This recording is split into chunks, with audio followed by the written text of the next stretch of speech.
Aramghar zoo park flyover जो हैदराबाद का दूसरा सबसे तवील फ्लाईओवर है, जुमेरात की रात स्ट्रीट लाइट्स की खराबी की वजह से तारीकी में डूबा रहा। तकनीकी खराबी के बायस फ्लाईओवर का एक बड़ा हिस्सा मुसाफिरों के लिए खतरनाक डार्क जोन बन गया था। ये पहली बार नहीं है, इससे कबल भी फ्लाईओवर पर स्ट्रीट लाइट्स बंद होने की वजह से अंधेरा छाया रहा। स्ट्रीट लाइट्स की मुसलसल खराबी के बायस ज्यादातर लोग इस फ्लाईओवर का इस्तेमाल करने से गुरेज कर रहे हैं ताकि हादसा का खतरा कम हो सके। इसके अलावा आरामगढ़ चौराहे पर सिग्नल जू पार्क से आने वाले मुसाफिरों के लिए एक और तकलीफ का बाइस बन रहा है, चाहे वो फ्लाईओवर का इस्तेमाल कर रहे हों या उसके नीचे वाली सड़क। सिग्नल का दौरानिया सिर्फ चंद सेकंड है, जिससे चौराहे पर ट्रैफिक की भीड़ बढ़ रही है।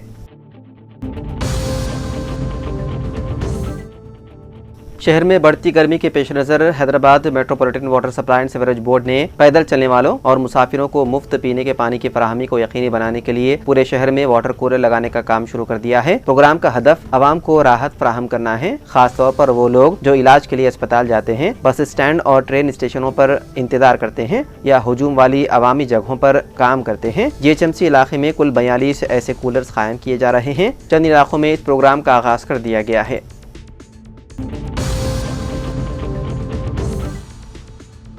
कर्नाटक रियासत के मंगलू शहर में एक हिंदू तंजीम के कारकुन सुहास शेट्टी को नामालूम हमलावरों ने बेरहमी से कत्ल कर दिया। तफसीलात के मुताबिक सुहास शेट्टी काफी अरसे से मंगलुरु में गौरक्षा, लव जिहाद के खिलाफ मुहिम और हिंदुओं को मजहबी तब्दीली से बचाने जैसे सरगर्मियों में सरगर्म था। जुमेरात की रात उस पर मनसूबबंदी के साथ हमला किया गया। हमलावरों ने सड़क के बीचों बीच उस पर चाकू से वहशियाना हमला किया, जिसके नतीजे में वो शदीद जख्मी हो गए। खून में लथपथ सड़क पर गिरने के बावजूद कोई मदद को आगे नहीं आया और वो वहीं दम तोड़ गया। ये वाकया सोशल मीडिया पर तेजी के साथ वायरल हो गया। कर्नाटक बीजेपी ने इस वाक़े पर रद्द-ए-अमल देते हुए कांग्रेस हुकूमत पर इल्जाम लगाया कि रियासत में हिंदू महफूज नहीं है और कत्ल मुबैना तौर पर लव जिहाद गैंग का किया धरा है।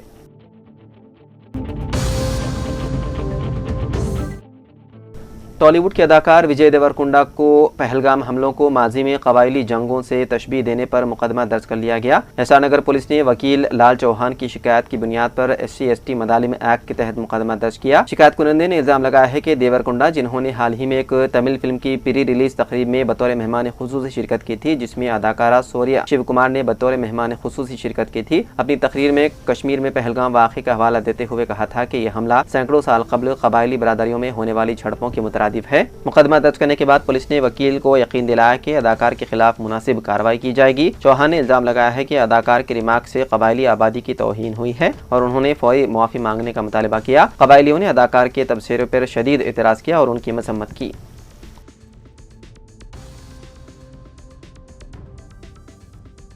हैदराबाद के रंगारेड्डी जिले में आउटर रिंग रोड पर पेश आए सड़क हादसे में एक शख्स की हो गई मौत। एग्जिट नंबर 12 के पास एक कार हादसाती तौर पर बेकाबू होकर डिवाइडर से टकरा गई। इस हादसे में कार चलाने वाले शख्स की मौत हो गई। महलूक की शनाख्त 30 साला तिरुमलेश के तौर पर की गई है, जो उछलकर सर के बल गिर पड़ा। सर पर शदीद चोट लगने की वजह से वो मौके पर ही फौत हो गया। इतला मिलते ही आदि बटला पुलिस मौके पर पहुंची और नाश को पोस्टमार्टम के लिए मुर्दा खाना मुंतकिल कर दिया गया।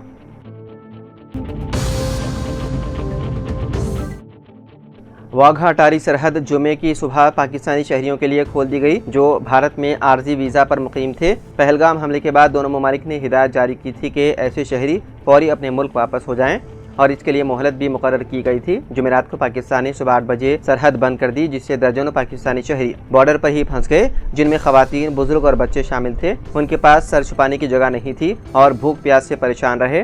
पाकिस्तान की सख्त पॉलिसी पर शदीद तनकीद हुई। जुमे को बिलाखिर गेट खोलकर उन्हें वतन वापसी की इजाज़त दे दी गई। हिंदुस्तान ने अपने इंसानी रवैये का मुजाहरा करते हुए ऐलान किया है कि अगली इत्तला तक अटारी वाघा सरहद से पाकिस्तानी शहरियों को वापसी की इजाज़त दी जाती रहेगी।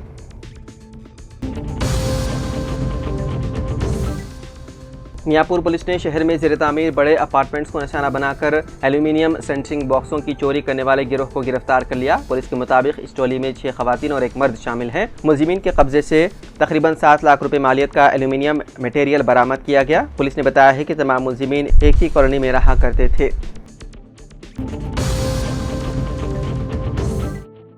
हैदराबाद के शमशाबाद इंटरनेशनल एयरपोर्ट पर DRI के अहदेदारों ने जुमेरात को 3 करोड़ 45 लाख रुपए मालियत के 3.5 किलो सोने को जब्त कर लिया। एक इतला पर DRI हैदराबाद जोनल यूनिट के अहदेदारों ने एक मुसाफिर को पकड़ा जो दुबई से हैदराबाद बराह मस्कत पहुंचा था। अहदेदारों ने एयरपोर्ट पर ओवरब्रिज के करीब ग्राउंड हैंडलिंग स्टाफ को भी पकड़ा। स्मगल करदा सोना ग्राउंड हैंडलिंग स्टाफ रुकन को मुसाफिर की जानिब से उस वक्त दिया गया था जब DRI की टीम ने उसे गिरफ्तार किया था। तहकीकात में पता चला है कि ये सोना एयरपोर्ट के पार्किंग इलाके के करीब एक और ग्राउंड हैंडलिंग स्टाफ रुकन को दिया जाने वाला था जो बाददा एयरपोर्ट के बाहर उसी मुसाफिर को वापस करने वाला था। 30 सोने के बिस्किट बरामद कर लिए गए। मुलजिमीन को गिरफ्तार करके अदालती तहवील में दे दिया गया।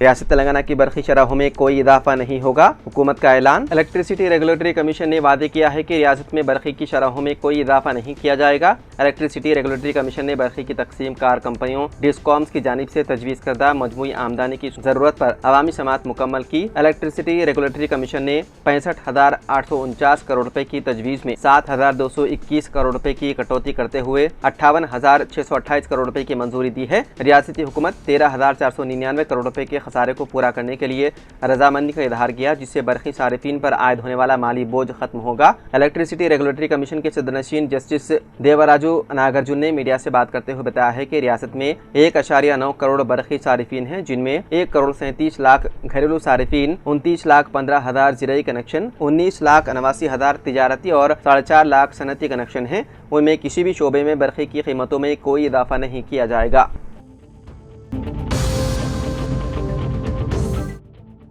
Telangana board of intermediate education ने तालीमी साल 2025 और 26 में दाखिलों के लिए शेड्यूल जारी कर दिया है। सरकारी, खानगी, इमदादी और दीगर जूनियर कॉलेजेस में साल अव्वल जनरल और वोकेशनल कोर्सेज में 1 ता 31 मई दाखिलों का अमल जारी रहेगा। अहल तलबा को मशवरा दिया गया है कि वो ऑनलाइन दरख्वास्त से दाखिल करें। 2 जून से क्लासेस का आगाज होगा। तलबा के 10वीं के ग्रेड और रिजर्वेशन की बुनियाद पर नशिस्तें अलाट की जाएंगी। प्रिंसिपल इंटरनेट मार्क्स मेमो की बुनियाद पर आरजी दाखिले देंगे, लेकिन उन आरजी दाखिलों को हतमी SSC पास सर्टिफिकेट और TC जमा कराने के बाद ही प्रोविजनल दाखिले तय किए जाएंगे। इंटर बोर्ड ने प्रिंसिपल को मशवरा दिया है कि वो दाखिलों के दौरान रिजर्वेशन के उसूलों पर सख्ती से अमल करें। इंटर बोर्ड ने दाखिलों के लिए टेस्ट या दूसरे तरीके अपनाने के खिलाफ जूनियर कॉलेजेस को इंतबाह दिया। खानगी, एडिट, गैर इमदादी, social welfare, tribal welfare, KGBV, BC welfare, minority, model school, junior colleges, government junior colleges में दाखिलों के लिए तलबा को लाजमी आधार नंबर दाखिल करना होगा।